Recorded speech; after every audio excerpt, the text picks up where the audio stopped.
Amados hermanos, nuevamente buenos días, que el Señor les bendiga. Realmente es un privilegio poder estar delante de ustedes y le doy gracias a nuestro gran Dios por la oportunidad que me da, a pesar de mi falencia, a pesar de mi pecado, a pesar de mi imperfección. Él es bueno, Él es grande, Él es soberano en gran manera y Él hace lo que tiene que hacer. Gracias a ustedes por la paciencia, por el amor de poder venir a poder escuchar la bendita palabra del Señor. Vamos a continuar en nuestro estudio de la carta de Santiago. Hoy en la mañana y en la tarde estaremos predicando acerca de Santiago y en la noche esperamos terminar con el capítulo 2 del libro de Santiago. En esta mañana vamos a mirar y a meditar en los versos que van desde el 18 hasta el 24 del capítulo 2. Y quiero dar lectura de lo que dice la palabra del Señor. Pero alguno dirá: tú tienes fe y yo tengo obras. Muéstrame tu fe sin tus obras, y yo te mostraré mi fe por mis obras. Tú crees que Dios es uno, bien haces. También los demonios creen y tiemblan. Mas, ¿quieres saber, hombre vano, que la fe sin obras es muerta? ¿No fue justificado por las obras Abraham nuestro padre cuando ofreció a su hijo Isaac sobre el altar? ¿No ves que la fe actuó juntamente con sus obras y que la fe se perfeccionó por las obras? Y se cumplió la escritura que dice: Abraham creyó a Dios y le fue contado por justicia y fue llamado amigo de Dios. Vosotros veis, pues, que el hombre es justificado por las obras y no solamente por la fe. Vamos a orar. Bendito Señor, te damos gracias en este tu día santo por tenernos aquí en tu casa, Padre. Qué gran privilegio es este. Y no tenemos nada de qué gloriarnos, porque sabemos perfectamente que fuiste tú quien nos salvó y ahora por medio de tu Espíritu Santo estamos gozosos en tu casa. Te pedimos, Señor, que tú puedas hablar a nuestras vidas. Señor, que quites de nuestra mente cualquier pensamiento, cualquier problema, cualquier distracción, que podamos estar confiados y concentrados para que tu palabra obre en nuestras vidas. Señor, usa a tu siervo inútil en la predicación de la palabra en este día. Señor, que tu iglesia sea edificada, pero primeramente mi vida. Señor, gracias por todo te damos. En el nombre de Cristo Jesús. Amén y amén.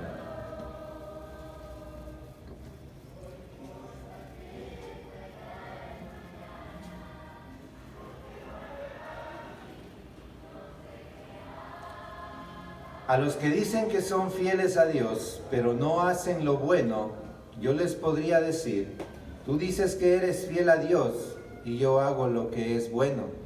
Demuéstrame que es posible ser fiel a Dios sin tener que hacer lo bueno, y yo te demostraré que soy fiel a Dios por medio del hacer lo bueno, del bien que hago. ¿Tú crees que existe un solo Dios? Muy bien, pero hasta los demonios creen en Él y tiemblan de miedo. No seas tonto, debes aceptar que de nada te sirve decir que eres fiel a Dios y confiar en Él si no haces lo bueno. Nuestro antepasado Abraham agradó a Dios cuando puso a su hijo Isaac sobre el altar para sacrificarlo, y Dios lo aceptó. La confianza que Abraham tuvo en Dios se demostró con todo lo que hizo, y por medio de todo lo que hizo, su confianza llegó a ser perfecta. Así se cumplió lo que dice en la Biblia: Abraham confió en la promesa de Dios y por eso Dios lo aceptó. Y fue así como Abraham se hizo amigo de Dios. Como pueden ver, Dios nos acepta por lo que hacemos y no solo por lo que creemos. Esta es otra versión del texto que vamos a estudiar en esta mañana. Amados hermanos y amigos, realmente llama mucho la atención el mirar varias personas que dicen ser creyentes, que incluso pertenecen a la membresía de una iglesia local, pero que no muestran ni siquiera aquellas obras básicas que debería verse en la vida de un verdadero creyente, como congregarse fielmente en su iglesia,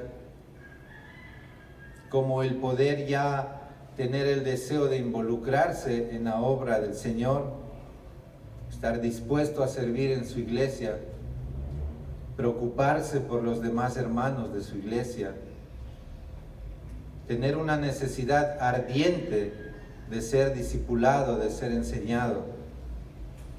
Personas que viven engañadas, pensando que son creyentes, viviendo de una manera simple, viviendo de una manera liviana, como cualquier inconverso. Una vida de hipocresía sin temor a Dios. Incluso hay personas que hacen obras dentro de la iglesia. La diferencia que nosotros vemos en aquellas personas es que la motivación en hacer esas obras es simplemente el obtener un reconocimiento, es simplemente el buscar ser aplaudidos. Gente que incluso su ayuda la publica en redes sociales.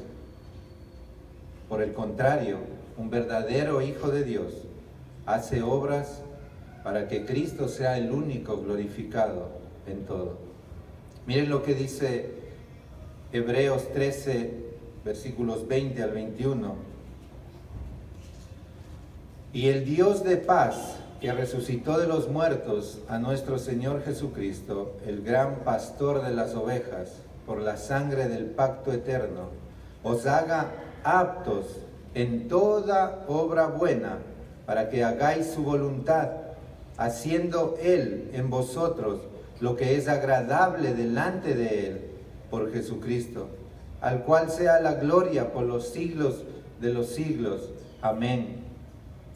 En Tito 2, versos 6 y 7, dice lo siguiente: exhorta asimismo a los jóvenes a que sean prudentes, presentándote tú en todo como ejemplo de buenas obras, en la enseñanza, mostrando integridad, seriedad. Recuerdan que la semana anterior estuvimos viendo el tema de aquella fe falsa, de aquella fe muerta. Y hoy quiero en primer lugar finalizar con este tema viendo unos versículos, pero también vamos a poder mirar en cambio lo que es la fe verdadera, lo que es una fe viva, lo que es y debe ser la fe en el Hijo de Dios, en el creyente.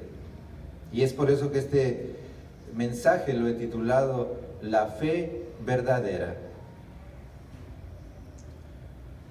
En este tema vamos a mirar dos puntos únicamente. El primero, que va en el versículo 18 al 20, donde podemos mirar una exhortación a una fe verdadera.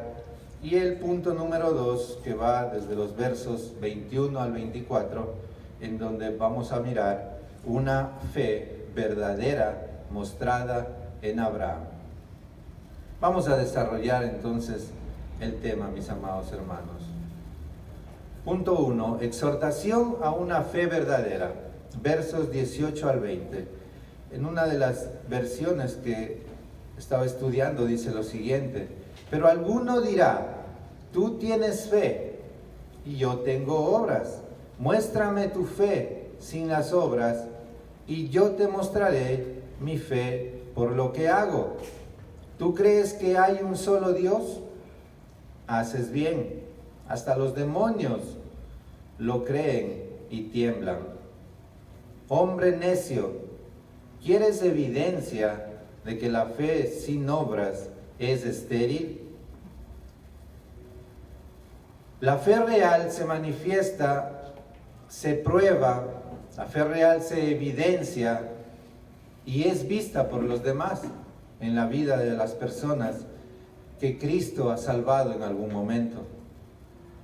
Aquí Santiago quiere llevar a su audiencia a que puedan notar una similitud entre los que dicen creer, escúcheme bien, entre los que dicen creer, entre los que dicen tener esa fe verdadera y toma una parte que realmente asusta, que es los demonios, que también creen. Ustedes creen, y le dice, qué bueno que lo sepan. Pero también Santiago menciona en esta parte a los demonios. Ahora, ¿por qué menciona esto Santiago? ¿Por qué hace referencia Santiago a estos demonios? Es interesante que Santiago tome a los demonios y les muestre que ellos conocen de Dios. Pero aparte de conocer, estos demonios tiemblan. Mire lo que dice la palabra de Dios en cuanto al conocimiento de Dios. Deuteronomio 6, versos 4 al 5. Oye Israel, Jehová nuestro Dios, Jehová uno es. Esta es la palabra de Dios. Oye Israel, Jehová nuestro Dios, Jehová uno es. Esta es una afirmación contundente de que Dios es uno. Esto lo encuentra usted en la Biblia. El verso 5 dice, y amarás a Jehová tu Dios de todo tu corazón y de toda tu alma y con todas tus fuerzas. ¿Recuerdan que la semana anterior decíamos algo así como que la teología sana necesariamente no nos hace obedientes? La teología sana no necesariamente nos hace obedientes. Pero la verdadera obediencia es generada por el estudio serio de una sana teología. Una obediencia verdadera en un creyente es generada únicamente por el conocimiento serio, responsable, profundo de la palabra de Dios. Miremos el conocimiento de estos demonios que Santiago enfatiza aquí. En Mateo 8, 28 al 29, nosotros podemos mirar y encontrar lo siguiente. Dice la palabra de Dios, cuando llegó a la otra orilla, a la tierra de los Gadarenos, vinieron a su encuentro 2 endemoniados que salían de los sepulcros, feroces en gran manera, que nadie podía pasar por aquel camino, y clamaron diciendo, ¿qué tienes con nosotros, Jesús, Hijo de Dios? ¿Has venido acá para atormentarnos antes de tiempo? Aquí nosotros en este verso vemos que ellos reconocen a Jesús, saben su nombre, lo dicen Jesús, y si ustedes recuerdan, Jesús significa Salvador, aquel que nació para salvar. Luego le dicen Hijo de Dios. Ellos sabían de la divinidad de aquel hombre. Hijo de Dios. ¿Has venido a atormentarnos antes de tiempo? Los demonios le preguntan. ¿Has venido tú a atormentarnos antes de tiempo? ¿Cómo sabían ellos todo esto? Porque conocían. Ellos tenían una buena teología. ¿Has venido a atormentarnos antes de tiempo? Ellos tenían una buena escatología. Cualquiera podría decir que eran alumnos de nuestro querido doctor Sam. Una muy buena escatología. Veamos otro verso. Marcos 1, 23 al 24. Pero había en la sinagoga de ellos un hombre con espíritu inmundo que dio voces diciendo: ¡Ah! ¿Qué tienes con nosotros, Jesús Nazareno? ¿Has venido para destruirnos? Sé quién eres, el Santo de Dios. Nuevamente aquí podemos mirar el conocimiento que tenía esta gente que estaba con los demonios ahí. Hermanos, esto nos deja claro que los demonios tienen el conocimiento. Ellos sabían que Jesús venía de Nazaret. Ellos sabían que iban a ser destruidos. Ellos sabían que era el Santo de Dios.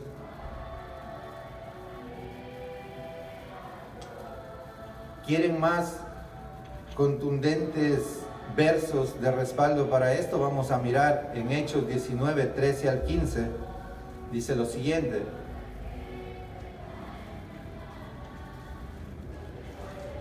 pero algunos de los judíos, exorcistas ambulantes, intentaron invocar el nombre del Señor Jesús sobre los que tenían espíritus malos, diciendo: os conjuro por Jesús el que predica Pablo. Había 7 hijos de un tal Esceva, judío, jefe de los sacerdotes, que hacían esto. Pero respondiendo el espíritu malo, dijo: a Jesús conozco y sé quién es Pablo, pero vosotros ¿quiénes son? Miren que en el verso 15 el demonio dice: a Jesús conozco. Hermanos, ellos conocen más de lo que nosotros imaginamos.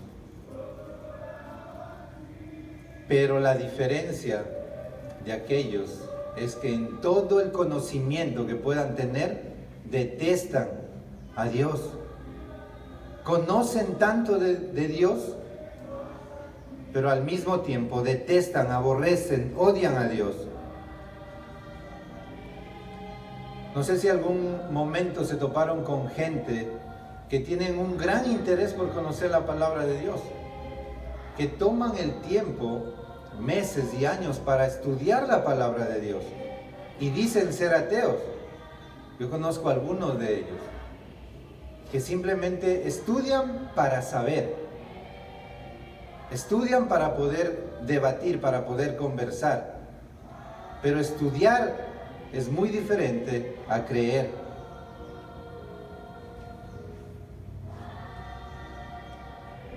Amado hermano y amigo, no sé yo qué idea tiene usted en cuanto a la condenación eterna de una persona sin Dios. Yo no sé cuál es su idea, no sé cuál es su conocimiento. Quizá es un conocimiento amplio, un conocimiento vasto de este tema. Quizá está en su mente muy claro. Pero Santiago hace una relación aquí con los demonios para llevarlos a que puedan compararse ellos y a poder evaluarse también, en saber que los demonios conocen. La diferencia es que ellos tiemblan, en que es que ellos sí saben lo que les espera. Ellos saben que tendrán su final.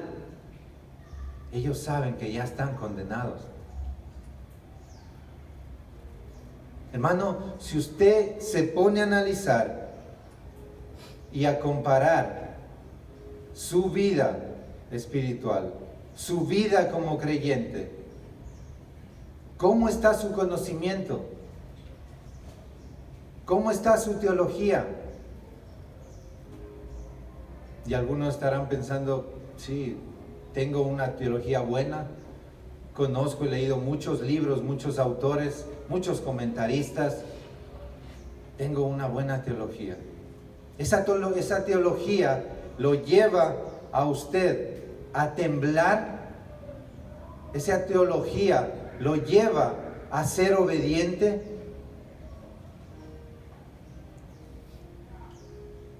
Los demonios conocen y tiemblan porque saben su final. Ellos conocen y tiemblan porque saben que van a ser destruidos. Usted como hijo de Dios, yo como hijo de Dios, tenemos ese conocimiento. Cada uno en su justa medida, cada uno en base a lo que ha estudiado y se ha esforzado. Pero ¿cuál es la idea que usted tiene en cuanto a su destino final? Los demonios saben que están destruidos y solamente están esperando el momento. Usted, siendo un hijo de Dios verdadero, está plenamente confiado que el Señor va a venir un día, que usted va a pasar la eternidad con Él. Usted está convencido de que como hijo de Dios, cuando llegue el Señor Jesús por segunda vez, ¿usted está dentro de ese grupo? Hermanos, la carta de Santiago es una carta hermosa que nos lleva a reflexionar y a pensar, a meditar, a evaluarnos sobre nuestra vida como creyentes, sobre cómo vivimos diariamente. A veces pensamos y necesitamos herramientas para decir, ¿y cómo tengo que levantarme y empezar mi día como creyente? Y Santiago nos ha empezado a dar una serie de instrucciones prácticas para la vida. Esta carta maravillosa debería ser nuestro estandarte en nuestro diario vivir. Santiago nos habló de la paciencia, de soportar las pruebas, de amar a los hermanos, de preocuparnos por los hermanos. Ahora está tocando nuestra fe con el único fin de que tanto cuando Santiago se dirigía a su audiencia, para que ellos puedan mirar y evaluar de aquella fe que decían tener, que puedan pesar y ver si es una fe viva o es una fe muerta. Pero qué bendición es poder tener esta bendita ley y esta carta en especial ahora, y también poder evaluarnos nosotros. ¿Cuál es el conocimiento que yo tengo si acaso no soy un creyente? Y muchos podrán decir, una vez escuché y me enseñaron que es el infierno. Y bueno, pues si ya el Señor no me ha salvado, pues me iré al infierno. Hermano, ¿usted se ha puesto a pensar lo que eso implica? ¿Usted sabe lo que significa eso? ¿Usted piensa que es como en una repartición de campamento donde dividen a unos para acá y a otros para acá, y usted va a tener un tiempo de pasar al infierno y que le van a decir, pase por acá, tome asiento, espere su turno?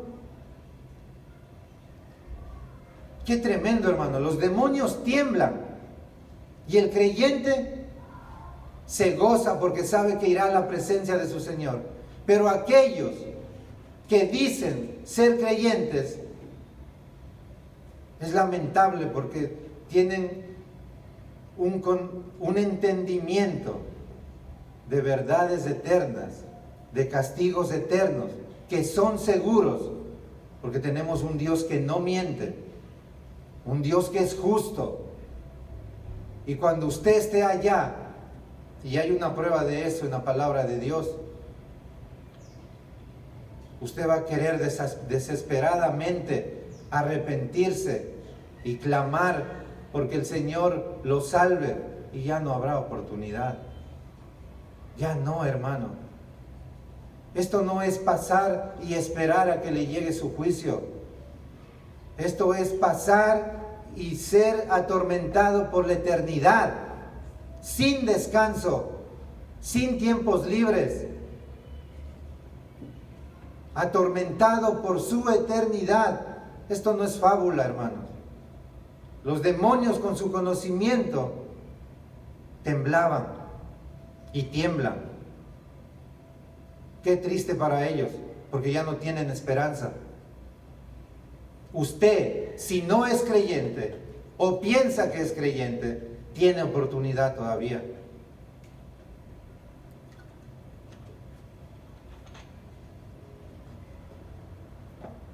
El verso 20 dice: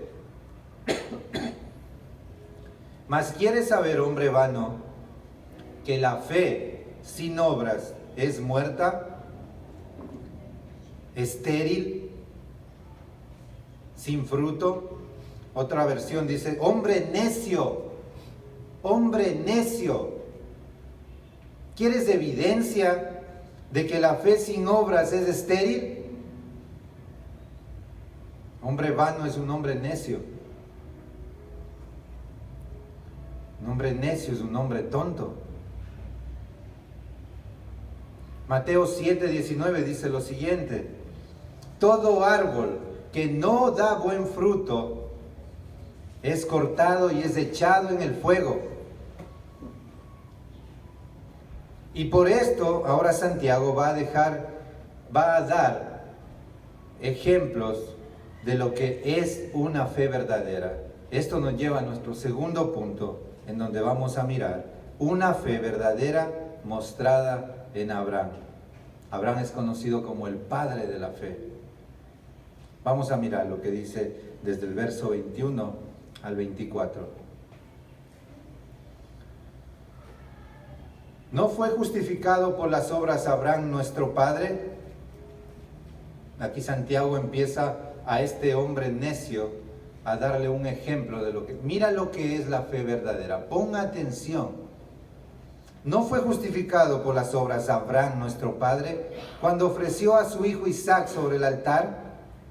¿No ves que la fe actuó juntamente con sus obras y que la fe se perfeccionó por las obras? Y se cumplió la escritura que dice: Abraham creyó a Dios y le fue contado por justicia, y fue llamado amigo de Dios. Vosotros veis pues que el hombre es justificado por las obras y no solamente por la fe. Miren esta otra versión: nuestro antepasado Abraham agradó a Dios cuando puso a su hijo Isaac sobre el altar para sacrificarlo, y Dios lo aceptó por eso.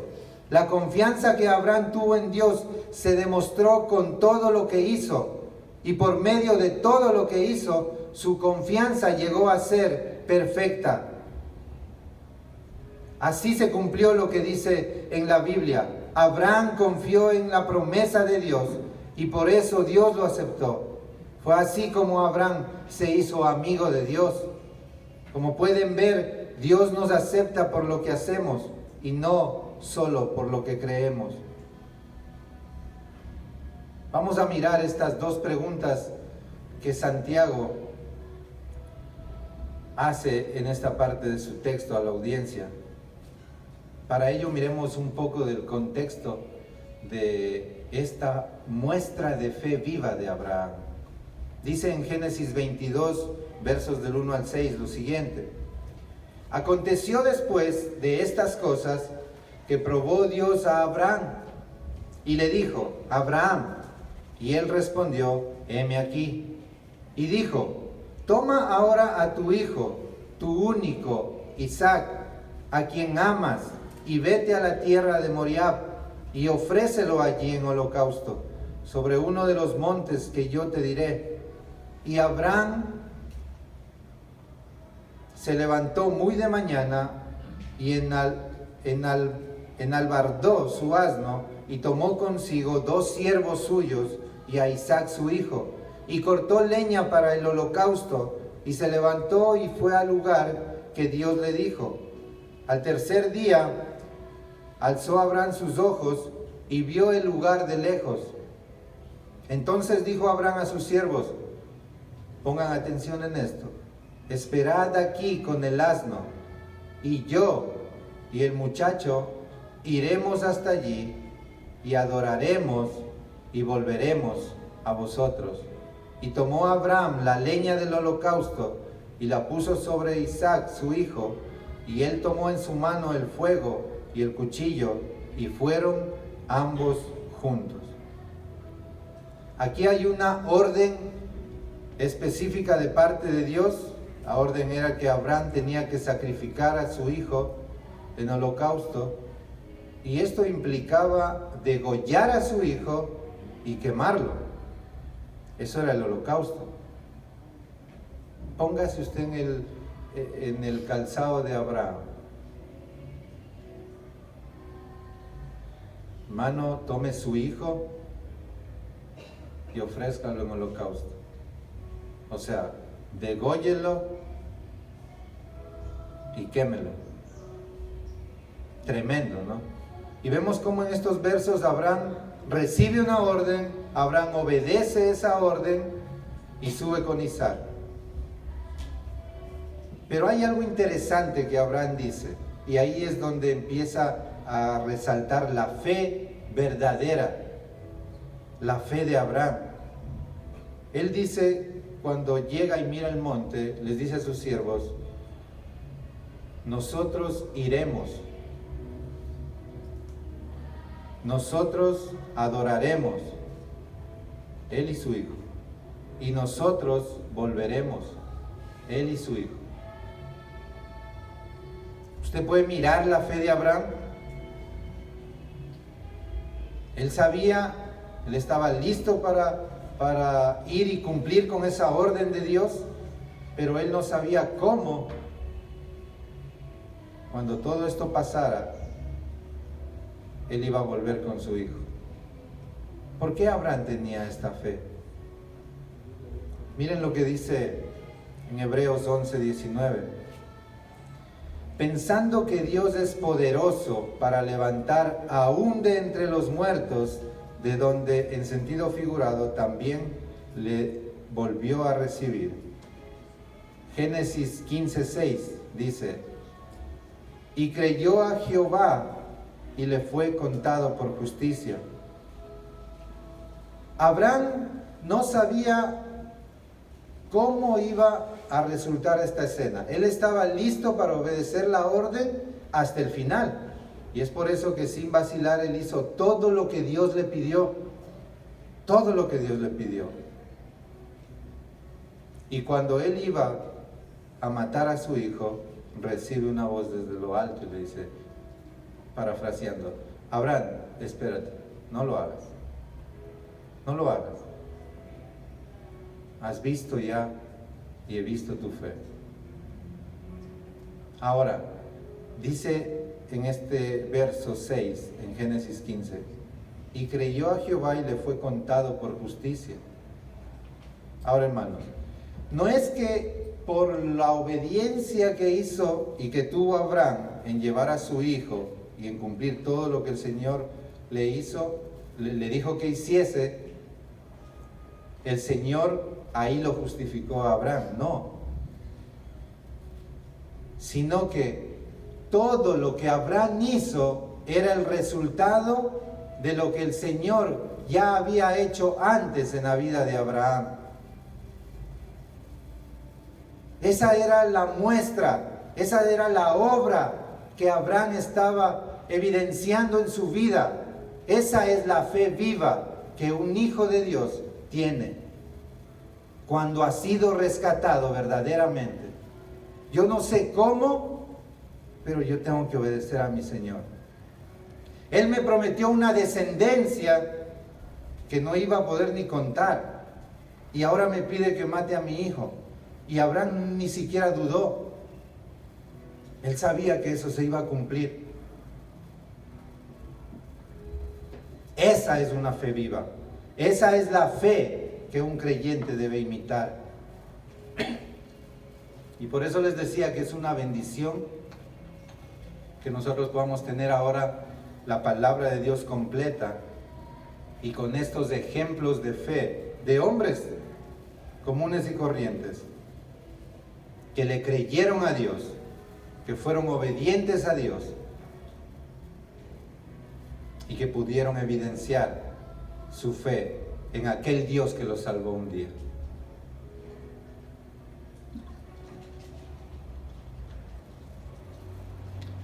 Si tú dices tener una fe viva, teniendo en mente lo que hizo Abraham, teniendo en mente el ejemplo de Abraham, y usted, hermano, no está dispuesto a sacrificar cosas mínimas, cosas ínfimas, usted puede evaluar su fe. Abraham fue ordenado a que mate a su único hijo, a su hijo amado, y él obedeció, porque su fe era viva. Ese ejemplo de Abraham nos debe llevar a pensar a nosotros, ¿qué obras estamos haciendo nosotros? Como les decía al inicio, a veces no cumplimos ni siquiera con las obras básicas que debe reflejar la vida de un creyente, como es el asistir regularmente a su iglesia. Hermanos, no es hoy no voy, o en la mañana voy y en la tarde no, o en la mañana no voy pero en la tarde ya voy. Yo sé que hay casos específicos y hay situaciones en donde les agradezco mucho por la delicadeza que tienen de llamar y comunicar, pero son situaciones. Pero uno sabe, y usted debe saber, cuando usted simplemente no quiere venir, o cuando usted simplemente decide llegar atrasado y no da prioridad a estar a tiempo en la casa del Señor. Hoy yo le dije, hermano, tiene 80 minutos para llegar. 80 minutos, hermano. Y es la iglesia nomás. Y hoy, como no hay escuela dominical y solo oran, entonces ahí llegamos al culto. Qué tristeza, hermano. Abraham, listo para matar a su hijo, porque tenía una fe viva. Y nosotros no podemos llegar a tiempo a un culto en donde tenemos la libertad de hacerlo. ¿Qué clase de fe es esta que vivimos? Hombre necio, le dice Santiago aquí. ¿Quieres ejemplos de lo que es una fe viva? Y pone un tremendo ejemplo. Mira a Abraham lo que hizo.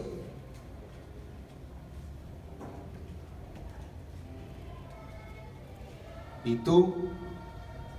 ¿Estás dispuesto a sacrificar cosas del día del Señor? Por lo menos. ¿Estás dispuesto a tomar la batuta de tu hogar como hombre y organizarte para que tu familia esté a tiempo, para que tus hijos puedan estar a tiempo en su clase de la Biblia con los maestros?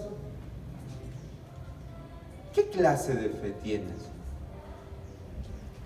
El verso 23 dice, y se cumplió la escritura que dice, Abraham creyó a Dios y le fue contado por justicia y fue llamado amigo de Dios. Amigo de Dios. Abraham, el padre de la fe. Abraham, amigo de Dios.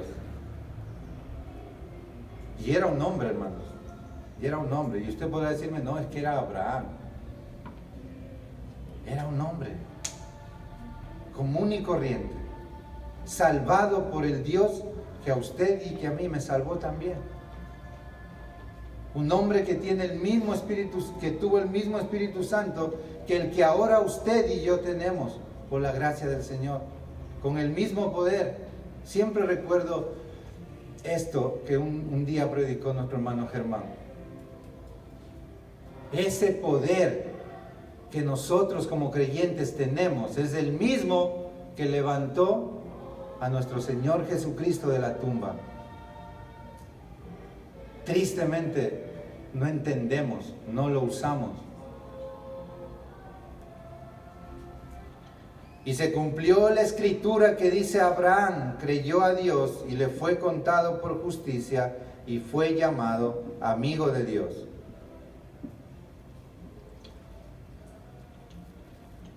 Lo que hizo Abraham lo llevó a ser llamado amigo de Dios. Miren lo que dice la palabra de Dios en 2 de Crónicas 27.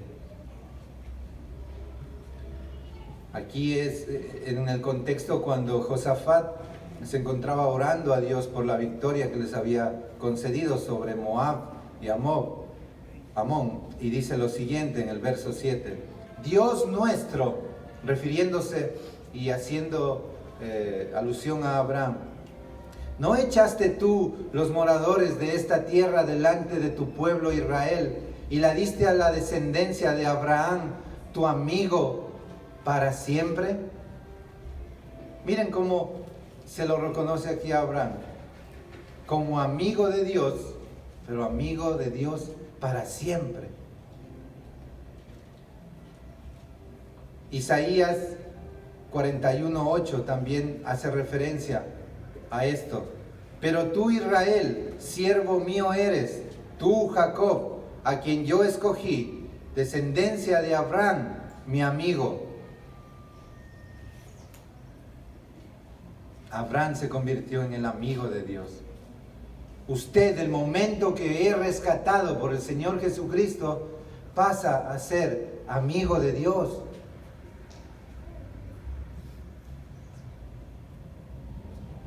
Hermanos, es interesante y llama mucho la atención. Imagínese que a usted le ofrezcan ser amigo de alguien, le dejo en su mente, de alguien que a usted, alguien famoso, alguien sorprendente humanamente hablando, que quiera ser amigo. Piense en alguien. Espero que no piense en esos cantantes. Bueno, no se los puede llamar ni cantantes, pero piense en alguien que usted quisiera ser amigo. Y vinieran a decirle a usted: mira, ¿tú quieres ser amigo de esa persona? Listo. Entonces vamos a hacer lo siguiente. Y le aseguro que usted estaría listo, dispuesto para hacer lo que sea por ser amigo de aquella persona que está en su mente. ¿En serio tú me puedes ofrecer esa oportunidad de ser amigo de tal persona? Sí. Listo, dime qué hay que hacer y cuándo, y yo lo hago. Oh, pero mira, eso implica que tenemos que hacer esto. No importa, yo lo hago. Siempre he querido ser amigo de él. Y tú me brindas esta oportunidad. Mano, así somos. Así es el ser humano. Se desespera por querer ser amigo de alguien relevante, de alguien importante.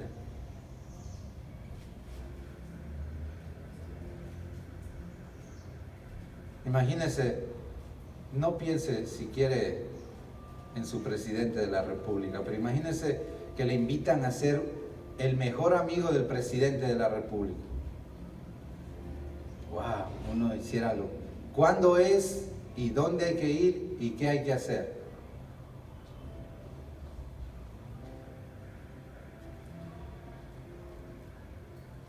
Nosotros, hermanos, luchamos con esto, en mi caso al menos, mucho tiempo.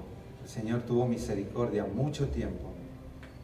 Cuando me presentaban a Jesús como mi Salvador, como mi Señor, como mi amigo, y yo le decía no. Y yo lo rechazaba. Y yo me burlaba. Y yo pensaba que no tenía necesidad de un Dios amigo. Yo ya tengo amigos. ¿Para qué quiero otro amigo? ¿Para qué quiero ayuda si yo puedo solo? En mi necedad, así pensaba. Por eso, hermanos, yo le pido que usted debe tener misericordia con aquellos que cuando usted les presenta a Jesús como el Señor, el Salvador, y no desean saber nada de Dios, usted usted no se frustre. Usted siga firme, orando y presentándoles a ese Salvador, que es el único que puede transformar las vidas, que es el único que puede ofrecerle verdadera libertad. Ese amigo es el que usted y yo tenemos que desesperarnos por presentar a nuestros seres queridos. Ese amigo Salvador, ese amigo todopoderoso.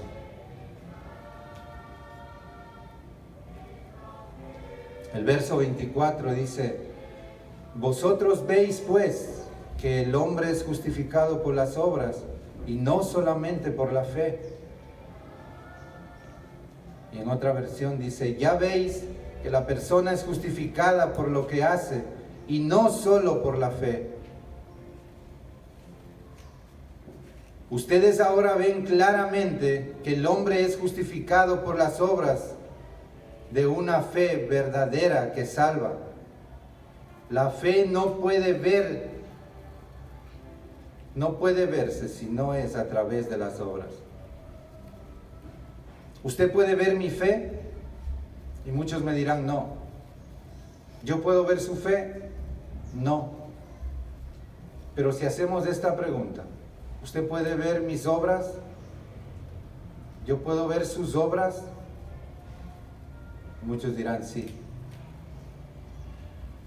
Entonces, muéstrame tus obras. Entonces, muestre sus obras para ver cuál es su fe. ¿Dónde están sus obras? Y yo le voy a decir la fe que usted tiene.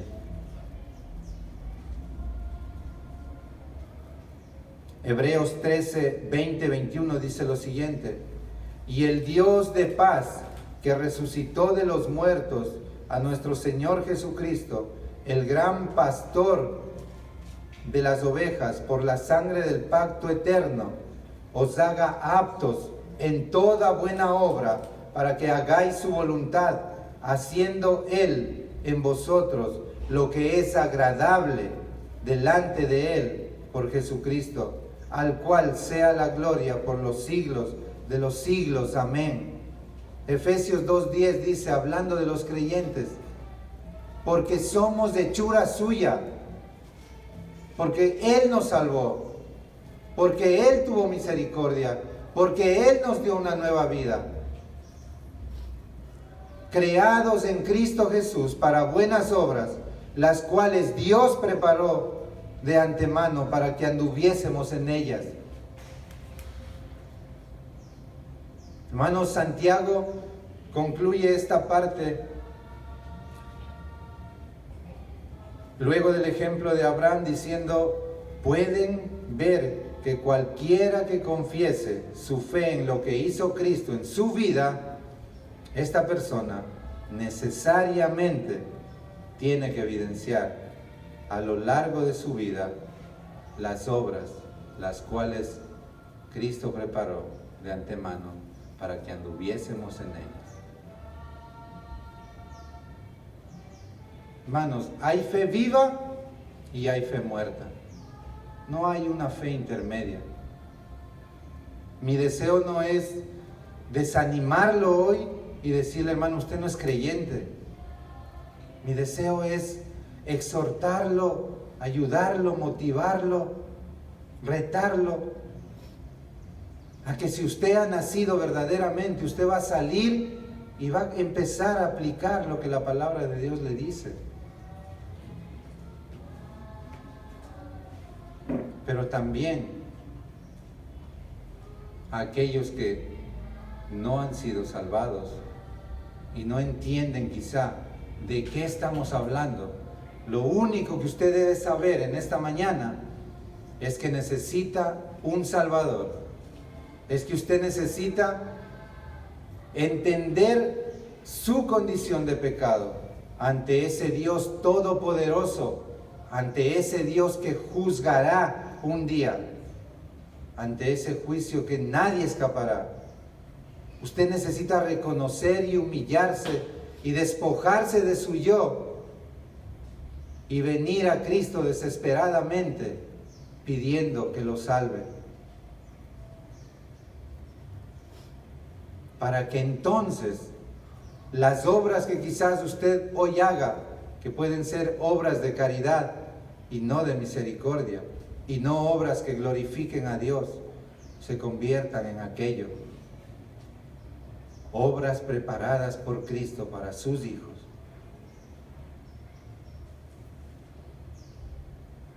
Deje de pelear con Dios. Deje de vivir una vida liviana. Viva como un verdadero creyente. Dios no sugiere en su palabra. Dios manda en su palabra. Usted no está para escoger qué hacer y qué no hacer de la palabra de Dios. Yo tampoco. Estamos aquí para obedecer. Estamos en la condición de esclavos de Cristo. Esclavos que obedecen a su amo.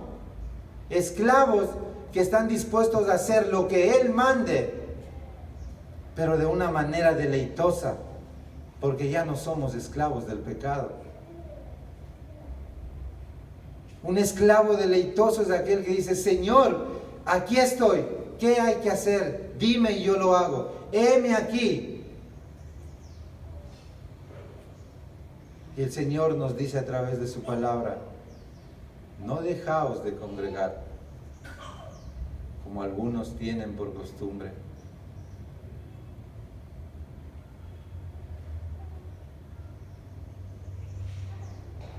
¿Es una fe de palabra solamente la suya? ¿O es una fe que necesita de conocimiento para aplicar en su vida?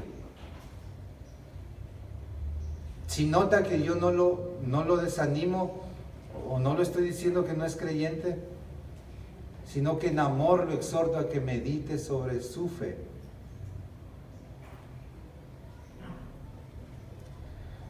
Para finalizar, quiero pedirle a Dios en esta mañana que Él pueda obrar en nuestras vidas, que este texto pueda convencer primero a los incrédulos, que piensen en la salvación que es ofrecida por Cristo.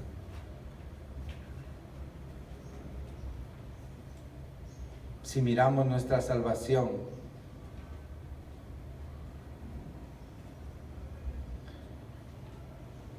como algo valioso para aquellos, en cambio, que ya somos creyentes, necesitamos con humildad ponernos en las manos del Dios Santo y obedecer sin restricción.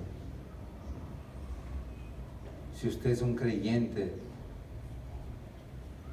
le animo a que luche día tras día, momento a momento,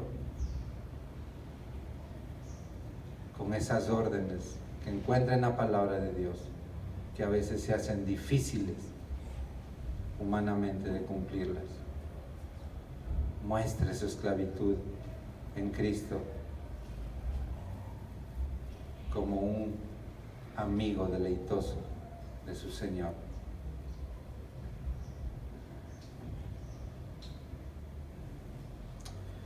En la tarde vamos a terminar el capítulo 2 con otro ejemplo para este hombre vano, para este hombre necio, que es de una mujer llamada Rahab. Yo quiero que lea en su casa esta porción del texto y que venga con eso en mente en la tarde. En segunda de Pedro, capítulo 1, versos del 3 al 11.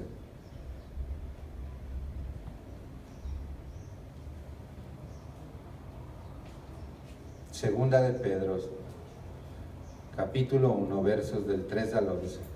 Léalo en casa, medítelo y en la tarde lo espero.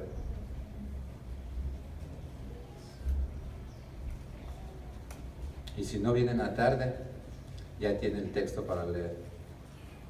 Oremos. Amado Señor, queremos agradecerte, Padre, por tu bondad, tu misericordia. Señor, soy consciente de que soy un siervo inútil y soy consciente también de que tu obra se la hace no por hombres, sino por la proclamación de tu bendita palabra. Señor, si a ti te place en esta mañana salvar a alguien de aquellos que no te conocen,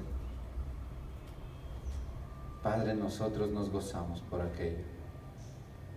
Pero si no es así, Señor, en este día, te pedimos que conserves con vida a aquellos que todavía no son tus hijos, aquellos que también quizá están engañados pensando que son tus hijos, pero no lo son. Sálvalos, Señor. Hazles entender que solamente hay una fe viva y una fe muerta. Y aquellos, Señor, que por tu gracia y tu misericordia nos salvaste, Señor, que esto no sea una rutina de venir y escuchar tu palabra y continuar con nuestra vida, sino que esto impacte nuestra vida, nuestra mente. Y pedimos de tu Espíritu Santo para poder llevarlo a la práctica en nuestra vida. Ayúdanos a reflejar en nuestro diario vivir que verdaderamente tú nos has salvado. Te agradecemos por todo. En el nombre de Cristo Jesús. Amén y amén.